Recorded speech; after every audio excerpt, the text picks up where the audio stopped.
let me set out a few issues from the beginning. I mean, Norway was asked to be the third party to this conflict because we were a faraway nation.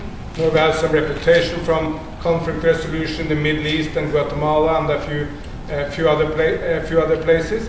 But we were asked because we could not really put a major pressure on either party. The government wanted us because it was far away. The LTT wanted us also because we were far away. And there was not that many nations who were on offer. The LTT would never accept a Muslim nation, for instance, or the government would not accept any major power. They would not accept the US or India or the United Kingdom, anything like that. So a small, far away Christian nation like Norway was at the end basically what was acceptable to the two parties, and that's why we were put in place.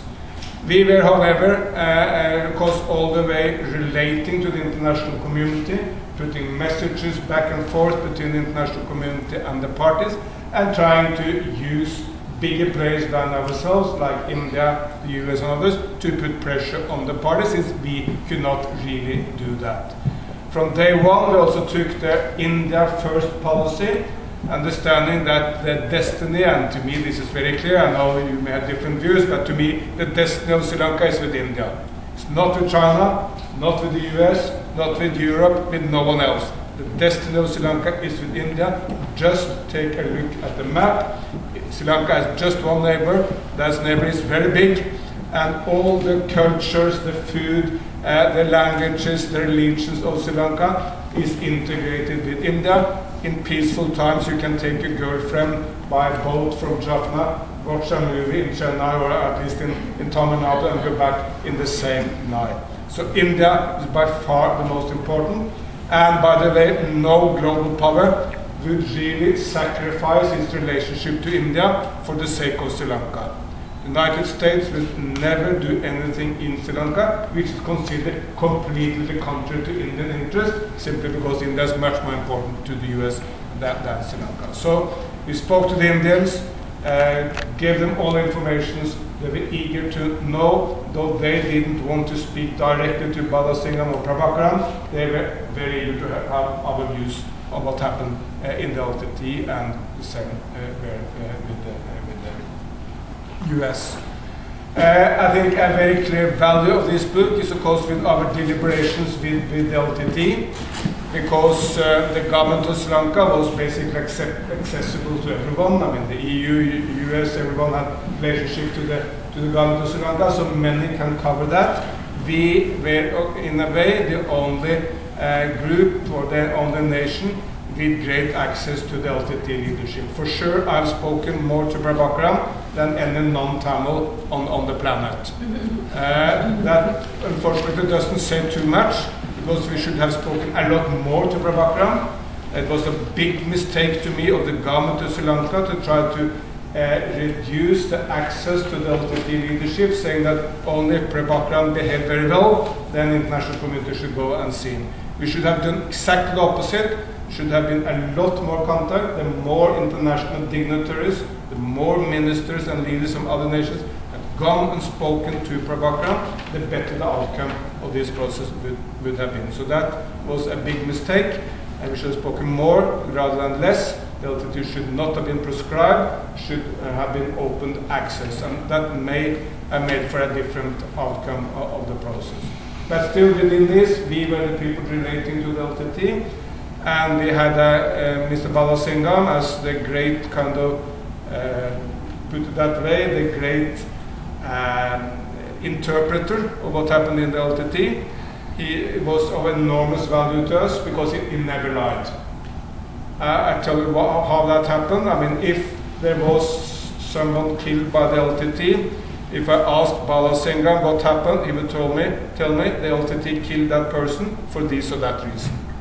If I spoke to Tom and Shevan or some other leaders of the LTT, they would claim, no, it was not the LTT, it was the government who did it, and trying to put the blame on us.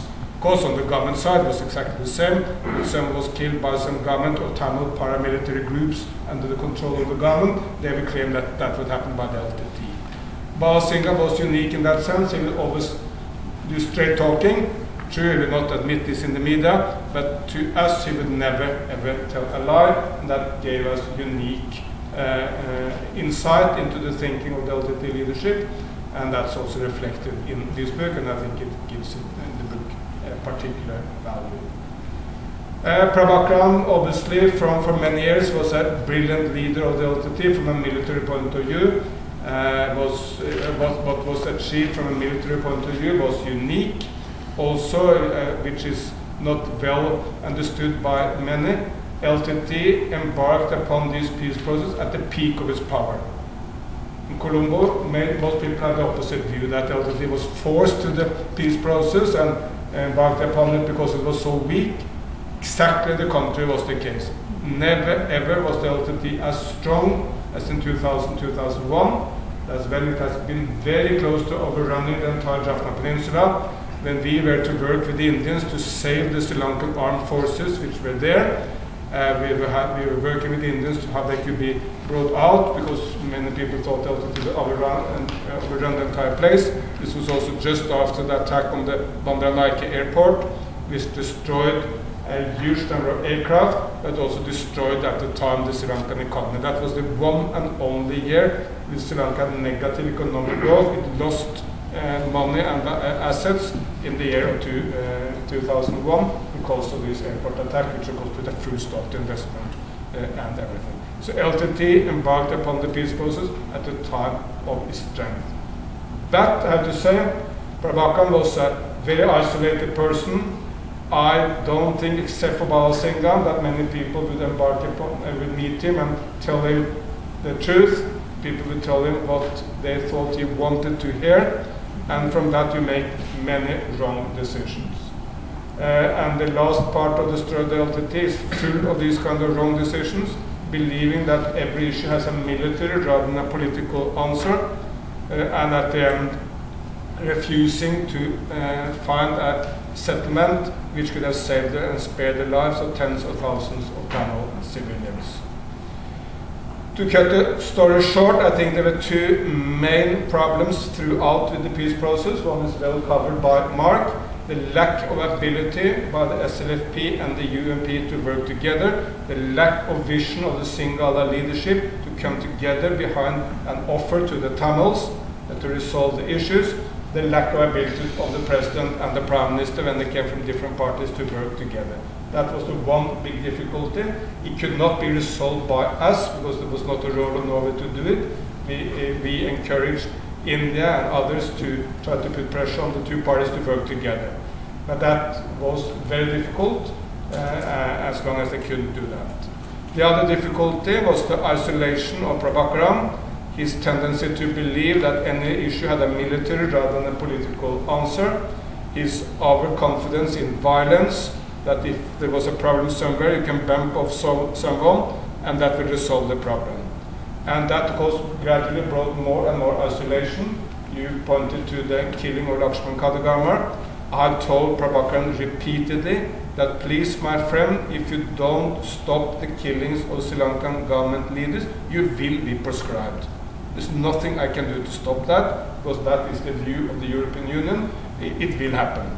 But still, and for some time, he also stopped killings, but at the end he went on with this, and paradoxically, it's a big paradox here, Lakshman Kadagamar was the one Sri Lankan leader going around the world to get the LTT proscribed, spent an enormous amount of time for that to happen, but only the help of Prabhakaran killing him could get the LTT proscribed.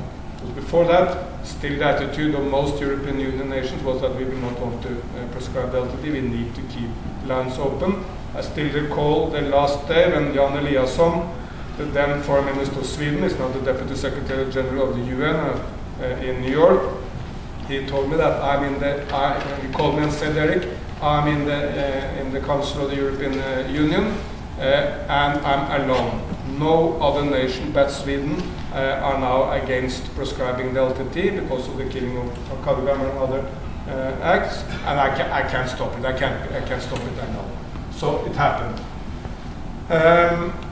At the end, when we, at the last few months, because that's the big sorrow of the book, my big sorrow, tens of thousands of Tamils died, unnecessary, thousands or at least hundreds of LTT cadres died. All this was unnecessary. Could have been stopped at the time. We could have found an organized end to the war. All this is covered in the book, but the offer was rejected. I'm happy to elaborate on that. Clearly there were war crimes on behalf of the Sri Lankan government, and the lack of vision of Prabhakaran cannot excuse these war crimes. But also Prabhakaran could have stopped this if he had accepted an organized end to the war, where the LTT cadres and all the Tamil civilians would have handed themselves over to the National Red Cross or to the UN, or for that matter to India or the United States. They would all have been willing to facilitate it at the time. These two main issues, lack of bipartisan cooperation in Colombo, and the overconfidence in violence versus politics on the LTT side were the two main reasons why, at the end, to me, the peace process failed. There were a huge number of times when it could have been successful. From the beginning in 2000, if you had put more emphasis on moving rapidly at that time, it could have been another outcome. After the so-called Oslo Accord in 2002, which you spoke about, at that time there were no killings. For a year there was not a single killing in the entire island of Sri Lanka. Neither side killed off anyone. That time we could have moved towards a settlement.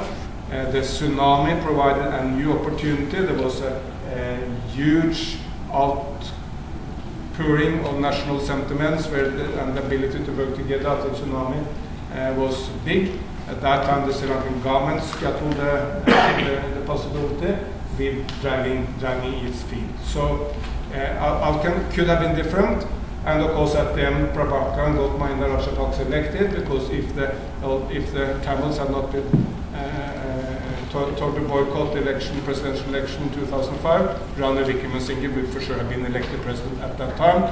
No one knows what the history of Sri Lanka would have been with Ranil being elected president in 2005 rather than Mahinda, but for sure it would have been very different. Okay, finally, now is the moment in Sri Lankan history.